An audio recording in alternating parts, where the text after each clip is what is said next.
আমার প্রিয় নানা ভাই, অনেকদিন দেখা হয় না, মাঝখানে মালয়েশিয়াতে গিয়েছিলেন। দুই নানা নাতি মিলে ঘুরছি অনেক জায়গায়। মালয়েশিয়ার এক মন্ত্রণালয়েও আমরা অনেক ঘুরলাম, অনেকের সাথে আমরা মিটিং করলাম। তো হঠাৎ করে শুনলাম এখন নানা ভাই অসুস্থ হয়ে গেছেন, শ্বাসকষ্ট হচ্ছে, আসার কথা ছিল, এখন হসপিটালে যাবেন। তো আমরা আমার প্রিয় নানা ভাইয়ের জন্য সবাই মিলে আজকের প্রোগ্রাম থেকে দোয়া করি, আল্লাহ তাআলা যেন শিফায়ে কামেলা আজেলা নাসিব করে, খুব দ্রুত সুস্থ হয়ে আবার যেন দাওয়াতি কাজে মনোনিবেশ করতে পারে, আল্লাহ তৌফিক দান করুক। তিনি যেভাবে কোরআনের আলোকে গোটা বাংলাদেশ সহ গোটা বিশ্বে ছড়িয়ে দিচ্ছে, এর ধারাবাহিকতা আল্লাহ তুমি অটুট রাখো, তাকে তুমি সুস্থ রাখো।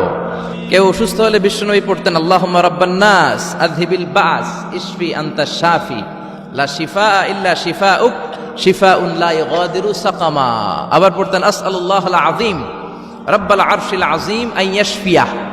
এজন্য অসুস্থ হলে এই দোয়াগুলো পড়বেন, তাহলে সুস্থ করে দিবে কে? তাবিজ তোমার ঝুলানো যাবে না। অনেকে অসুস্থ হইলে তাবিজ ঝুলায়, আসে না নাই? বিশ্বনবী 4 মাস, কোন বর্ণনায় 6 মাস অসুস্থ ছিলেন। লাবিদ ইবনুল আসাম, ইহুদিদের মিত্র, বিশ্বনবীকে ব্ল্যাক ম্যাজিক করেছে, কিন্তু বিশ্বনবী তাবিজ ঝুলান নাই। পরে মুআউযিজাতান সূরাতুল ফালাক সূরাতুন নাস নাজিল করে দিল কে? বিশ্বনবী পড়ে ফু দিলেন, বিশ্বনবী সুস্থ হয়ে গেল। চিল্লায় পড়েন আল্লাহু আকবার। আল্লাহ নানা ভাইকে তুমি কবুল করো, তিনি হকের কথা কোরআনের কথা বলেন। পীর সাহেবদের মুখে এরকম হুঙ্কার দেখা যায় না, কথা কন। এরা থাকে খানকায়, এদের পেট থাকে বড়। সবার কথা বলছি না, বেশিরভাগ কথা বলেন। এই ভণ্ডামি এই দেশে আছে না নাই? তো এই ভণ্ড পীরও পীর, আমার নানা ভাইও পীর, কথা কন। পীরে পীরে পার্থক্য আছে না নাই? পীরে পীরে পার্থক্য আছে, এজন্য পীর চিন্তা হবে। এদেশে এই পাক ভারতে ইসলাম প্রচারে ওলিয়া উলিয়াদের, পীর মাশায়েখদের অবদানের কোনো শেষ নাই, কিন্তু চিন্তা হবে, কষ্টি পাথর দিয়ে যাচাই করে নিতে হবে। কারণ এই পীরের আদলে অনেক ভণ্ড এই বাংলার জমিন আছে না নাই? এই ভণ্ডদের সাথে আমাদের কোনো সম্পর্ক নাই। ওনার দরবারে আলোচনা হয়, সাইয়্যিদ কামালউদ্দিন জাফরি সাহেব যায়, আমরা যাই, দেশ বরেণ্য ওলামায়ে কেরামরা যায়, যারা হকের কথা বলে, যারা কোরআন সুন্নাহর আলোকে বলে, কোনো ভণ্ডামি নাই। যাবেন, প্রতি বছর যাবেন।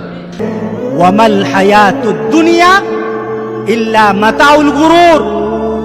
তোমাদের জীবনটা তোমরা চিন্তা করো আকাশের বৃষ্টির মতো এই হবে, আনন্দ চলতে থাকবে। না না, চলবে না।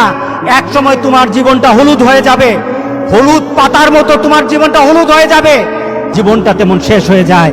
আল্লাহর কাছে চলুন আমরা দোয়া করি, আল্লাহ যেন আমাদের সবাইকে এই জিন্দেগিটা আমরা যেন আখিরাতের পুঁজি বানিয়ে মরতে পারি, যেটা সম্পর্কে রাসূল সাল্লাল্লাহু আলাইহি সাল্লাম দোয়া করেছেন, আয় আল্লাহ আমাকে একটা জীবন দাও, যে জীবনটা আমি দুনিয়াতে ব্যবহার করব।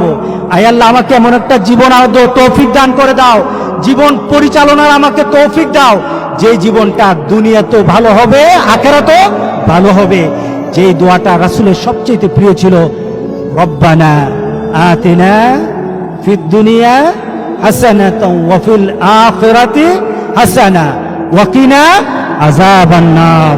রাসূল সাল্লাল্লাহু আলাইহি সাল্লাম বলেছেন, আমার সবচেয়ে প্রিয় দোয়া, আমার সবচেয়ে প্রিয় দোয়া, আয় আল্লাহ, আল্লাহর কাছে আমি আল্লাহর দোয়া দিয়ে আল্লাহর কাছে বলি, আল্লাহর কালাম দিয়ে আল্লাহর কাছে বলি, আয় আল্লাহ, আয় রব, রব্বানা আতেনা, আমাকে দাও, রব্বানা আতেনা ফিদ দুনিয়া হাসানা, দুনিয়ার মধ্যে হাসানা দাও, আমাকে দাও এমন একটা জীবন হাসানা যেন হয়, ওয়া ফিল আখিরাতি হাসানা, আর আখিরাতে যেন হাসানা হয়ে আমি জান্নাতে যেতে পারি, এমন একটা জীবনের মূল্য আমাকে দান করে দাও।